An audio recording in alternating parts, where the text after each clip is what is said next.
Buenas noches, hermanos.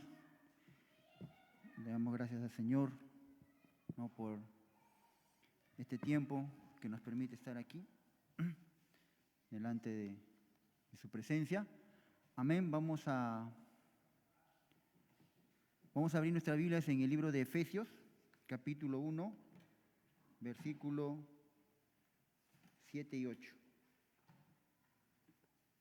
Efesios capítulo 1, versículos 7 y 8. Amén. ¿Lo tienen? La palabra del Señor se lee en el nombre del Padre, del Hijo y su Santo Espíritu.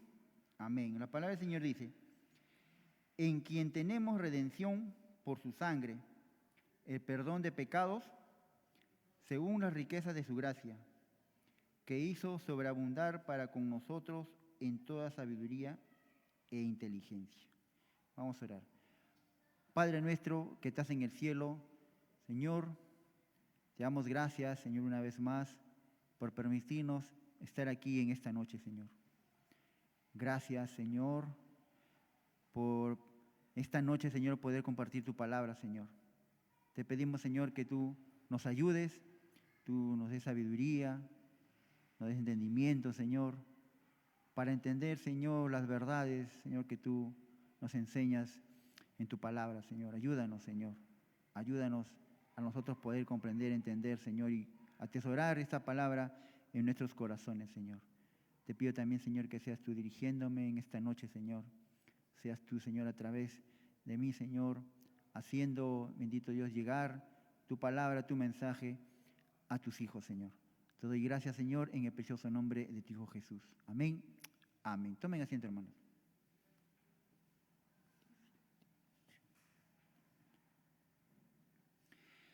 Entonces, el tema de hoy día, hermanos, es el costo de la redención.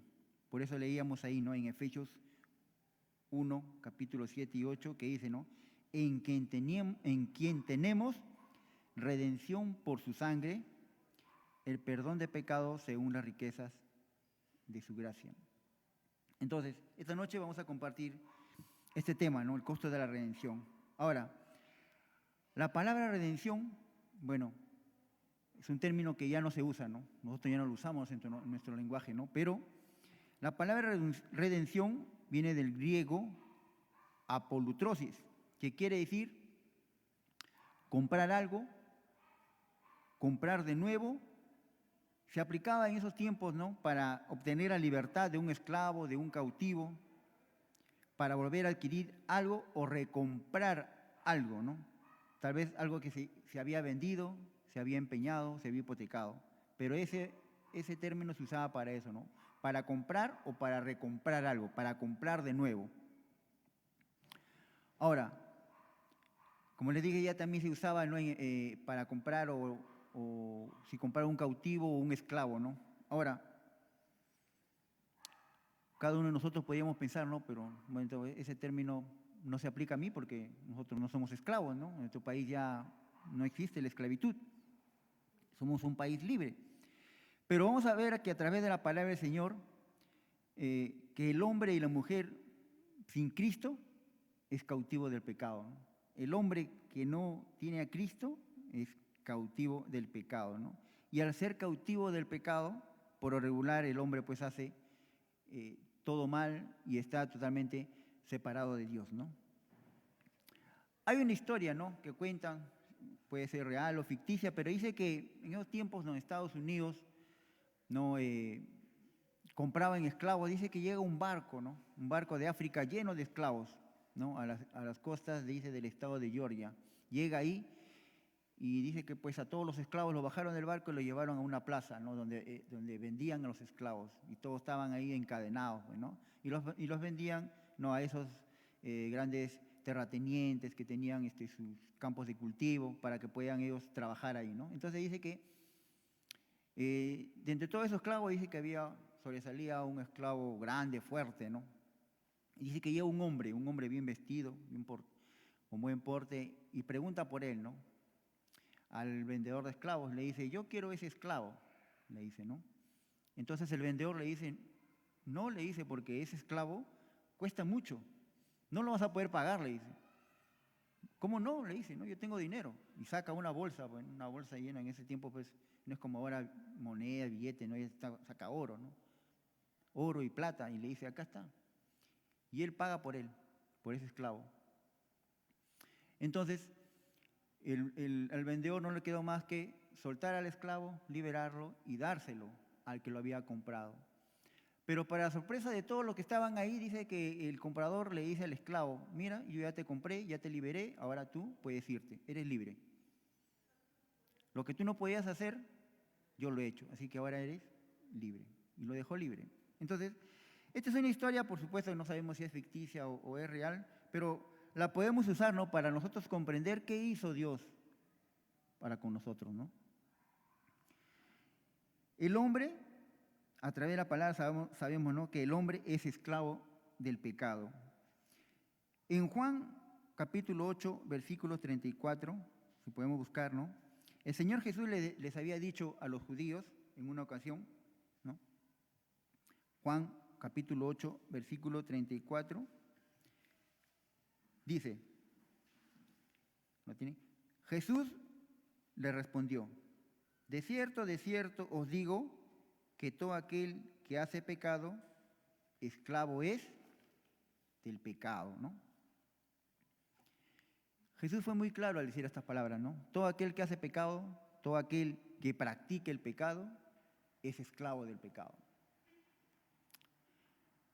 También Pablo, el apóstol Pablo, en el libro de Romanos, en el capítulo 7, versículo 14, expresa lo siguiente, ¿no?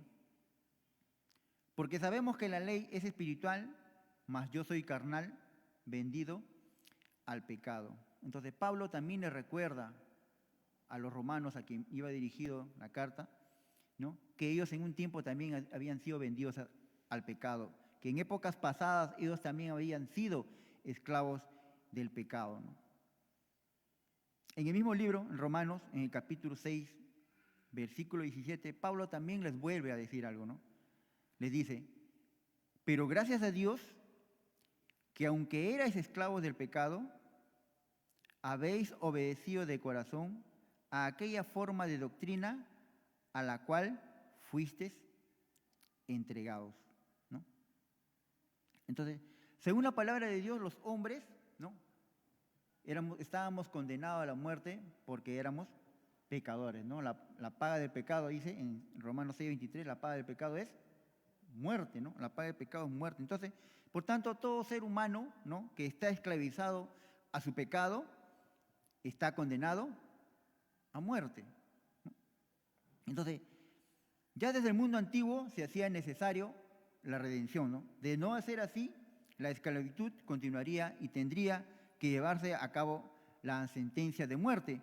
Nadie podía pagar por sí mismo, ¿no? El precio del pecado era imposible de poder pagar nosotros. Por tanto, hay una sentencia que es la muerte, ¿no? Pero la Biblia nos aclara que Jesús, en su gracia y en su misericordia, vino a morir en la cruz para pagar por nuestros pecados, ¿no? Así lo dice la palabra del Señor. Nadie podía pagar por sí mismo, como ese esclavo de la historia, ¿no? Era imposible que él mismo pudiera pagar, ¿no? Tuvo que venir alguien a pagar por él, ¿no? Y un precio que era exorbitante, ¿no?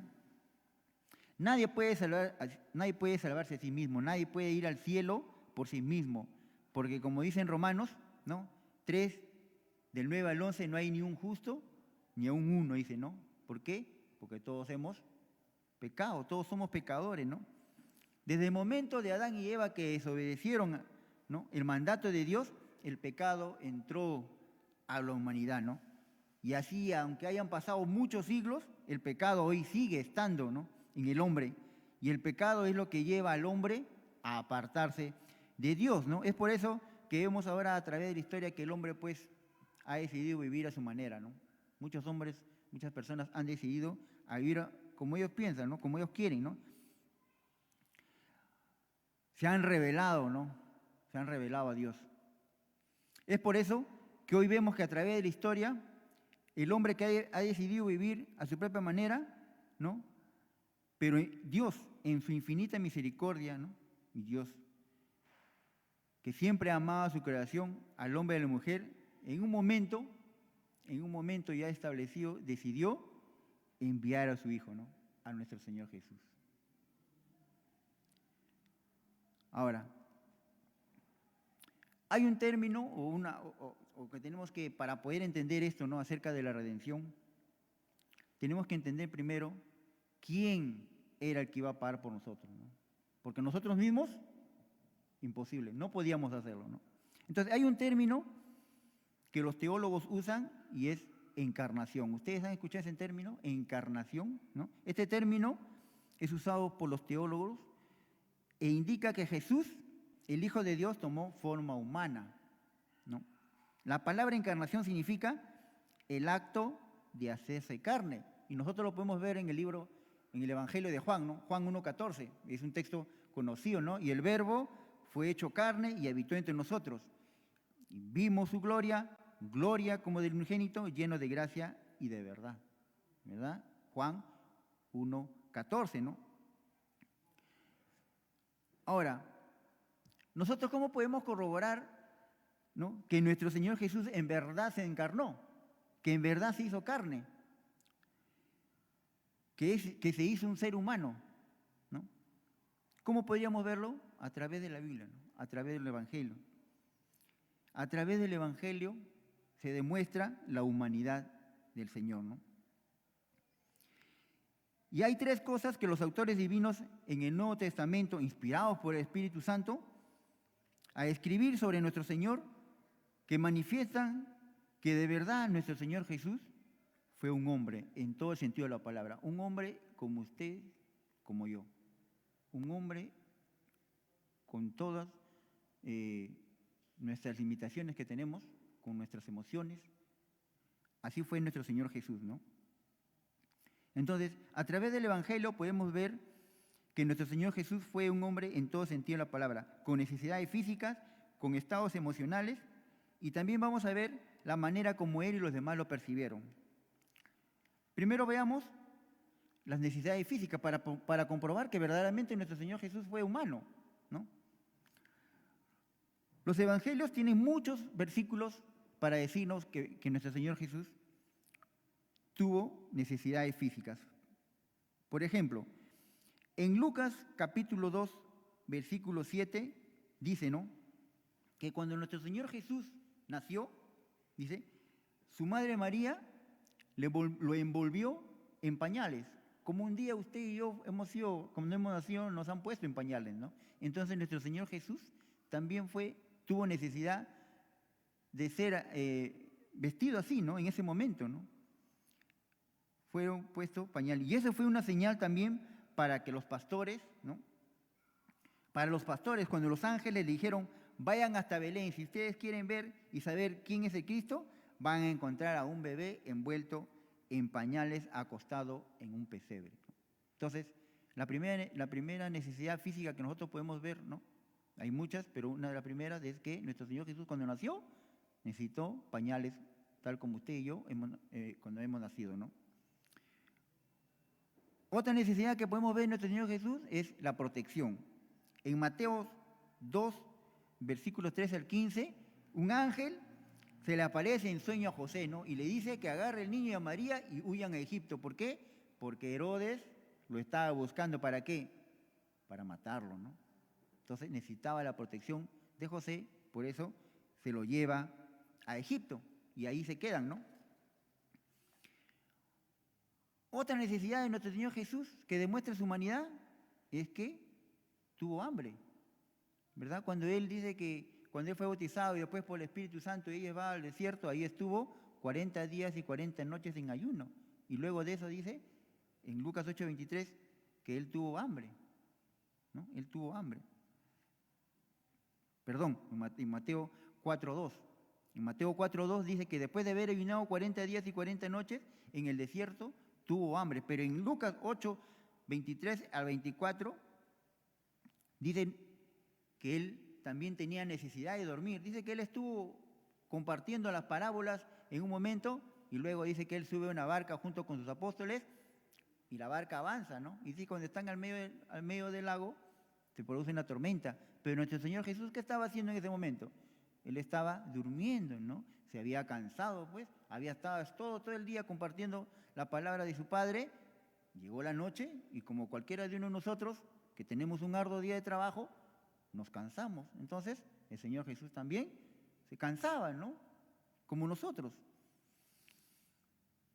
En Juan 4, versículos de 3 al 6, también dice que nuestro Señor Jesús estaba caminando, ¿no? Un día, regresando de Jerusalén, estaba yendo a Samaria, y dice que cuando llega a Samaria, cansado, se sienta al lado de un pozo, y ahí hace el encuentro con la samaritana, ¿no? Que dice, estaba caminando y se sintió cansado. Entonces también nuestro Señor Jesús se cansaba. Y así podemos ver, ¿no? Podemos ver muchos textos acerca de sus necesidades físicas. Por ejemplo, cuando estuvo en el huerto de Getsemaní, ¿verdad? Dice que él estaba orando, y dice que comenzaba a sudar y sudaba sangre. Y la misma sangre que le salió cuando él estaba en la cruz crucificado, y el romano, para asegurarse que había muerto, ¿qué le hizo? Le clavó una lanza, ¿no? Una lanza en el costado. O cuando le pusieron la corona de espina, ¿qué le salió? Sangre, ¿no? O sea, nuestro Señor Jesús también sangraba como nosotros, ¿no? Entonces, esas son las necesidades o manifestaciones físicas que presentó nuestro Señor Jesús, siendo humano como nosotros. Pero también dije que habían expresiones emocionales. ¿Recuerdan ustedes cuando el Señor Jesús cuando llegó a Jerusalén y entró al templo y los encontró ahí a todos, ¿no? Los mercaderes, los cambiantes de monedas, ¿no? ¿Qué hizo nuestro Señor Jesús? Agarró, ¿no? Un látigo así y los sacó a todos, ¿no? Entonces nuestro Señor Jesús también se molestaba, ¿no? Pero en Juan 15, 16 podemos ver que nuestro Señor Jesús también se gozaba, ¿no? En Juan capítulo 15, versículo 11, dice, ¿no? Estas cosas os he hablado para que mi gozo esté en vosotros y vuestro gozo sea cumplido. Ese mismo gozo que nuestro Señor experimentó cuando Él envió a los 70 y después cuando regresaron, y ellos regresaron muy emocionados y contentos y le comenzaron a decir al Señor Jesús que hasta los demonios, ¿no? Dice, se sujetaban a ellos, ¿no? Pero en el nombre del Señor Jesús, ¿no? Y el Señor Jesús estaba gozoso, pero también expresaba tristeza, ¿verdad? Cuando también nuestro Señor Jesús estuvo en el huerto de Getsemaní, ¿no? Y dice que Él tomó a Pedro, a Jacobo y a Juan, dice que Él comenzó a entristecerse y a angustiarse. La misma tristeza que le causó por la dureza de corazón de los judíos en la sinagoga, cuando dice que en medio de la sinagoga había un hombre de la mano seca, ¿no? Con la mano seca, y nuestro Señor Jesús lo sana, ¿no? Y eso causó que los judíos que estaban ahí se molestaran, ¿no? Entonces, dice, ¿no? En Marcos 3:5, entonces mirándolos, dice, alrededor con enojo, entristecido por la dureza de sus corazones, dijo al hombre, extiende tu mano, y él extendió la mano y la mano le fue restaurada. Entonces nuestro Señor Jesús se entristeció por la dureza del corazón de los judíos en la sinagoga, ¿no? Entonces así tenemos a Jesús, a un Jesús humano con necesidades humanas, también tenemos a un Jesús humano con emociones humanas reales. Y finalmente, ¿no? Podemos ver cómo se percibió a sí mismo nuestro Señor Jesús y cómo lo percibieron los demás. ¿Cómo se percibió nuestro Señor Jesús? Dice, en Juan 8:40, Juan capítulo 8, versículo 40, dice que Jesús le está hablando a los fariseos, ¿no? Jesús está hablando con los fariseos y Él les dice, en Juan 8:40, pero ahora procuráis matarme a mí, hombre. Jesús decía de sí mismo que Él era un hombre, ¿no? Hombre que os he hablado la verdad, la cual he oído de Dios, no hizo esto Abraham. Jesús se manifestaba él mismo, ¿no? Como hombre. También vemos que en su pueblo natal, ¿no? En Nazaret,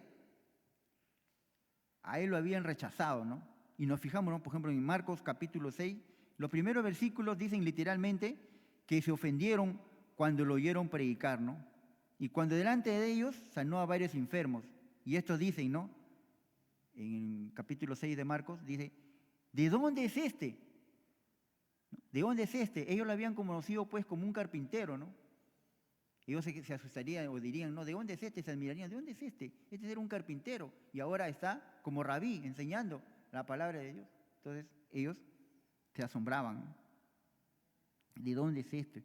Ellos no lo percibían ni como ángel ni como semidios. Ellos lo percibían simplemente como un constructor de casas, como un carpintero, ¿no? ¿De dónde es este que se ha pasado la vida haciendo casas con su padre, construyendo casas? ¿No? Hablando de José. Ahora resulta un rabí. ¿De dónde sacó toda esta sabiduría y de dónde sacó el poder también para hacer milagros, ¿no? Aún después de su resurrección, ¿no? Cuando ya nuestro Señor había ascendido a los cielos, Pedro, el apóstol Pedro, habla acerca de él, ¿no? En Hechos capítulo 2, cuando él está hablando a los israelitas, ¿no? Hechos 2:22, Pablo presenta a Jesús no como un ángel, no lo presenta como un semidios, sino como un varón, dice, ¿no? Hechos 2:22 dice, varones israelitas, oíd estas palabras, y describe a Jesús, ¿no? Jesús Nazareno, varón, le dice, ¿no? Varón, hombre, aprobado por Dios entre vosotros, con maravillas, prodigios y señales, que Dios hizo entre vosotros por medio de él, como vosotros mismos sabéis, ¿no? Así pues, entonces, el acto de encarnarse es una realidad, ¿no? ¿Y por qué es importante la encarnación de nuestro Señor Jesús? Y eso es lo que quería tocar, ¿no? ¿Por qué era importante la encarnación, que nuestro Señor Jesús sea humano? ¿Por qué era importante? ¿Y por qué era importante para nuestra redención? Porque si Jesús no fue hombre, entonces estaríamos engañados, ¿no? Si Jesús en verdad no fuera hombre, no fuera hombre, no tuviera todas estas manifestaciones humanas, estuviéramos engañados. Si Jesús no fue hombre, entonces Él no sangró. Y si no sangró, nuestros pecados no fueran perdonados, porque nuestros pecados solamente pueden ser perdonados por el derramamiento de su sangre, ¿no? Si Jesús no sangró, hermanos, no hubiera sido humano y no hubiera sangrado, entonces usted y yo, hermanos, estaríamos derechito al infierno, ¿verdad? Derechito al infierno, hermano. Para entender el por qué Jesús necesitaba hacerse carne para salvarnos, a ustedes y a mí, primero tenemos que entender algo de la salvación. En el libro de Jonás, capítulo 2, versículo 9, dice Jonás, ¿no? Que él desobedeció, ¿no? Y dice que se lo tragó un gran pez, ¿no? Y cuando él estaba dentro del vientre del pez, estaba orando, dice, y él se arrepintió de no haber obedecido. Y le promete a Dios que él va a obedecer. Y entonces en el versículo 9, Jonás dice lo siguiente, ¿no? Mas yo con voz de alabanza te ofreceré sacrificios, pagaré lo que prometí. Y acá está lo importante, ¿no? La salvación es de Jehová. La salvación es de Jehová, hermano. Eso que les quede en su mente, ¿no? La salvación es de Jehová. O sea, que si la salvación es de Jehová, esto implica dos cosas. Que es Dios quien hace la salvación y es Dios quien pone las reglas para la salvación. Por eso cuando las personas dicen que yo soy bueno, que yo siendo bueno me voy a ir al cielo, están totalmente errados, ¿no? Cuando una persona dice así, ¿no? Cuando usted le comparten el evangelio a una persona y esa persona no quiere reconocer que es pecador, porque usted dice, no, tú eres pecador, y dice, no, yo no soy pecador, si yo no hago nada malo, más bien yo soy bueno, yo ayudo a mi mamá, y todo lo que dicen las personas, ¿no? Y ellos piensan que así se van a ir al cielo. Están totalmente equivocados, ¿no? No es que si yo me comporto bien voy al cielo, no es así, no es de esa manera, ¿no? Dios lo dijo, la salvación es de Jehová, ¿no? En el Salmos 49:6 El salmista está hablando a la gente rica de su época, ¿no? O de la gente rica de su época, ¿no? Salmos 49, 6. Y miren lo que dice el salmista, ¿no? Vean ahí para que ustedes me sigan y vean que pues lo que el Señor dice, ¿no? Dice en 49, 6.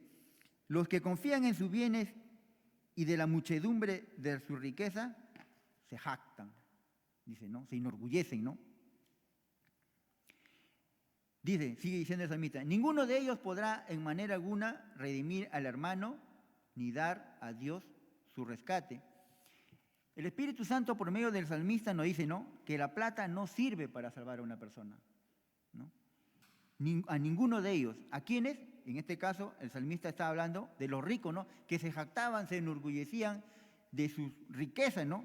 Y ellos creían, ¿no?, que si daban una buena ofrenda, ¿no? Eso lo veíamos, ¿no?, cuando estaban en el templo, ¿no? Dice que ellos, cuando echaban su dinero, su ofrenda ahí en ese alfolí que ellos tenían, dice que ellos lo tiraban de alto, ¿no?, porque dice que era de metal, pues. Entonces, cuando ellos soltaban las monedas, hacía ruido, ¿no? Entonces, ellos se jactaban de ellos, ¿no? Y que pensaban que así ellos iban a ganar el cielo. Y los ricos se jactaban por ser ricos, ¿no? Y creían que dando una buena ofrenda iban a ser redimidos, ¿no? Pero la verdad es que ninguno de ellos podía hacerlo, ¿no? Versículo 8 dice, y está entre paréntesis, el versículo 8, dice, porque la redención de su vida es de gran precio y no se la agrará jamás. No se la agrará jamás pagando por ella, ¿no? Porque la salvación es de Jehová. Entonces, ¿quién puso la regla de la salvación? Jehová, ¿no? ¿Quién pone las reglas de la salvación? Jehová. ¿Y quién puso el precio para nuestra redención? También Jehová, ¿no? ¿Y qué es la salvación? En el versículo 9 nos lo dice, ¿no? Para que viva en adelante para siempre. Está hablando de una salvación eterna. Una salvación eterna. Y termina el versículo 9 diciendo, y nunca vea corrupción. En otras palabras, para que viva eternamente delante de Dios y no termine en el infierno. Entonces, amados hermanos, al ser la salvación de Jehová, es Él y no el hombre quien determina el medio para que se efectúe dicha salvación o dicha redención, ¿no? Al inicio de la Biblia, en Génesis, en el capítulo 3, nosotros podemos encontrar, ¿no?, que el hombre peca, ¿no?, la caída del hombre en Génesis, capítulo 3, ¿no? ¿Y qué le pasa al hombre cuando peca? Dice que es destituido de la gloria de Dios, ¿no? Pierde la gloria. ¿Y qué hace a continuación después de perder la gloria? Dice, ellos tratan de cubrirse, ¿no?, con hojas de una higuera, ¿no? Cubren su desnudez con una higuera, con hojas de una higuera, ¿no? Pero cuando tienen que enfrentar a Dios, se dan cuenta que las hojas de la higuera no alcanzan para cubrirlos. Tal vez se cubrían para verse entre ellos, ¿no? Pero para estar delante de Dios no alcanzaban, ¿no? Y por eso ellos se esconden. Y es así que hasta ahora, ¿no?, el hombre se esconde de Dios, ¿no? Entonces, ¿qué hace Dios con este hombre pecador y caído? En primer lugar dice que lo juzga, ¿no? Emite un juicio sobre la serpiente por tentar a Eva por tentar al esposo y al esposo por caer también, ¿no? Por no tener carácter y no hacerle caso a la mujer, ¿no? Pero después que los juzga, Dios tiene misericordia de ellos. ¿Y qué hace Dios? En Génesis 3:21 podemos encontrarlo. Dice que Jehová Dios hizo al hombre y a su mujer túnicas de pieles y los vistió. Entonces, en este acto divino para ayudar al hombre, nos damos cuenta que las hojas de la higuera no servían para ayudar al hombre. Nos damos cuenta que las hojas de la higuera no servían nada más para que ellos aparecieran cubiertos entre ellos, ¿no? Entre Adán y Eva y viceversa, ¿no? Pero cuando tuvieron que enfrentar a Dios, se dieron cuenta que los delantales de hojas de higuera no servían para estar delante de Dios. Por lo tanto, Dios les mostró una mejor manera y la única manera, ¿no?, la única forma posible de obtener perdón. Dice, Jehová Dios hizo al hombre y a su mujer túnicas de pieles y los vistió. Ese era el camino para el perdón de Dios, ¿no?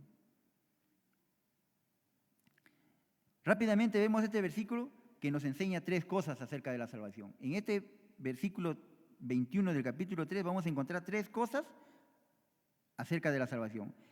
Que la salvación es obra de Dios y no del hombre. Y Dios tiene que proveer el sacrificio para la salvación, ¿no? Ellos se confeccionaron delantales de hojas de higuera, pero se dieron cuenta que delante de Dios esto no les servía para nada, ¿no? Segundo, que debe ser mediante la muerte de un sustituto inocente.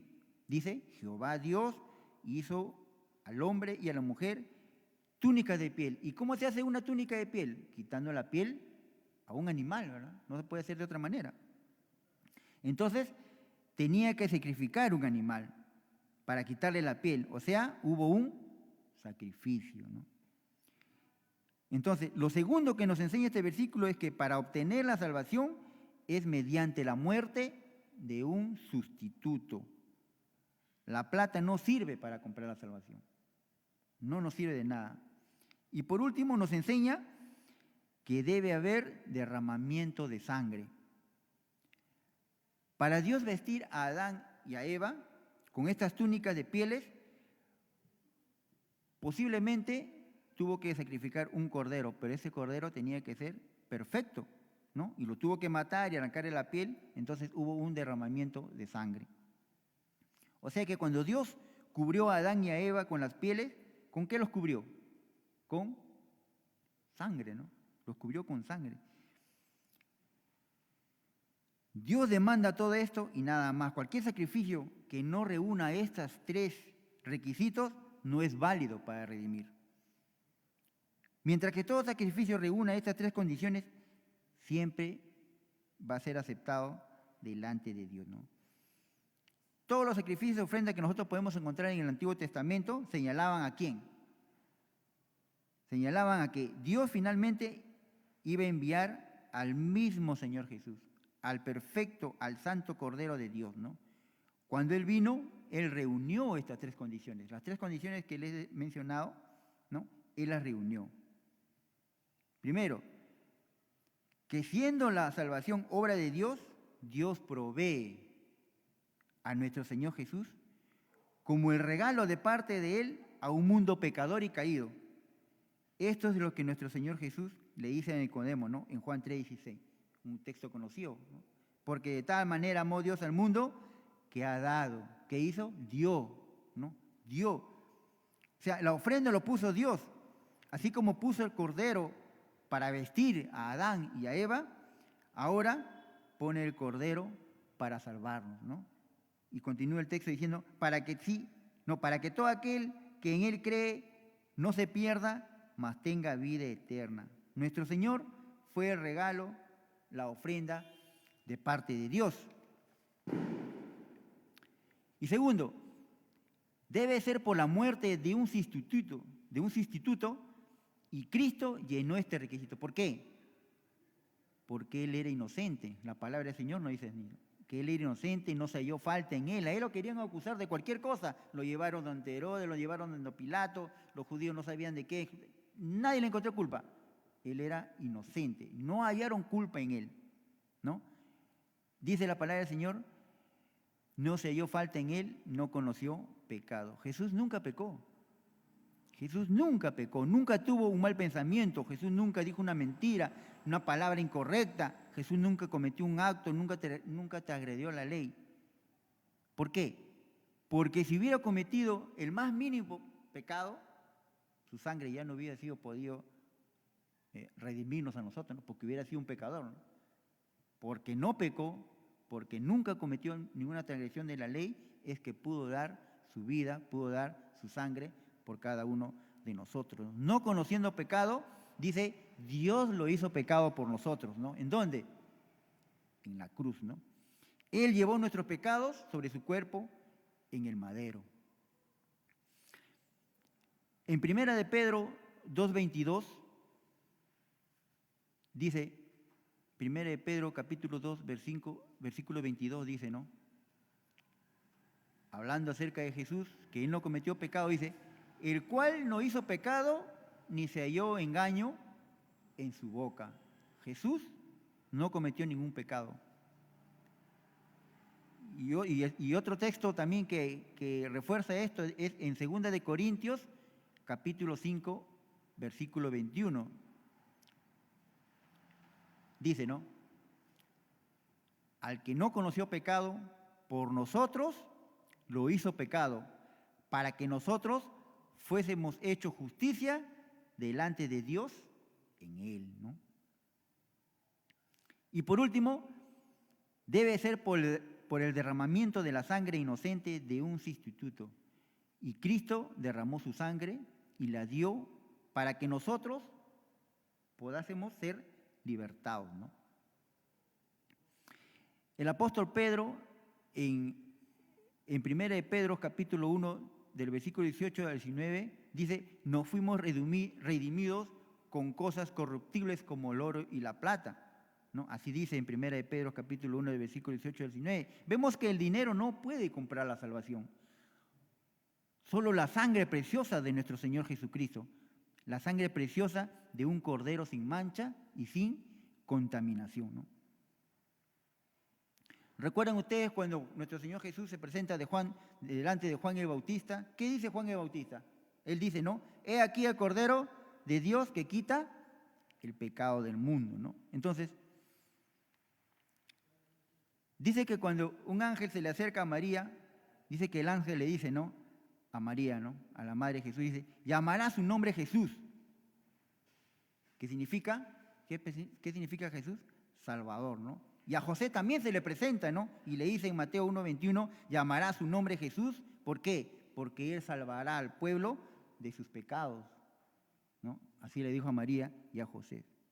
Entonces, ¿qué vistió la desnudez de nuestros primeros padres? El sacrificio que Dios dio de un animal inocente, ¿no? Cubierto por una sangre inocente, y con eso los cubrió para no matarlos. Ahora, ¿qué nos cubre a ustedes y a mí? El sacrificio, ¿no? Un sacrificio, pero no el sacrificio que hizo por Adán y Eva, sino el sacrificio mayor, el sacrificio de nuestro Señor. Él fue el regalo de Dios para el mundo, ¿no? Él fue el sustituto perfecto. ¿Por qué? Porque era inocente y sin pecado, ¿no? Sin mancha, derramó su sangre, pero para que el Padre ahora a ustedes y a mí nos perdone. Eso fue el costo de la redención, ¿no? La sangre de nuestro Señor Jesús, ¿no? La vida de nuestro Señor Jesús. A nosotros la salvación no nos ha costado nada. Nada nos ha costado. Pero a Dios sí le costó, ¿no? Dar a su Hijo. ¿Para qué? Para que nuestros pecados sean perdonados, ¿no? Dice que fue el regalo, ¿no? Porque así dicen en sus palabras, ¿no? Sí, un regalo para nosotros. Bueno, ahora que, por ejemplo, nosotros que vamos a celebrar mañana, Navidad, todos pues, si vamos a regalar algo a alguien, nos va a costar un dinero, ¿no? No le cuesta al que recibe el regalo, sino le cuesta al que da el regalo, ¿no? Nosotros hemos recibido el regalo, a nosotros no nos ha costado nada la salvación, pero a Dios sí le costó dar a su Hijo, para que, dice, se haga maldito en la cruz, ¿no? ¿Para qué? Para que a través de Él, a través de su muerte, a través del derramamiento de su sangre, nuestros pecados sean lavados, nuestros pecados sean perdonados y podamos nosotros gozar de la vida eterna, ¿no? Como vimos en el Salmo, ¿no? Eso fue el costo de nuestra redención, ¿no? La muerte de nuestro Señor Jesús, su sangre derramada para el perdón de nuestros pecados, ¿no? Entonces, hermanos,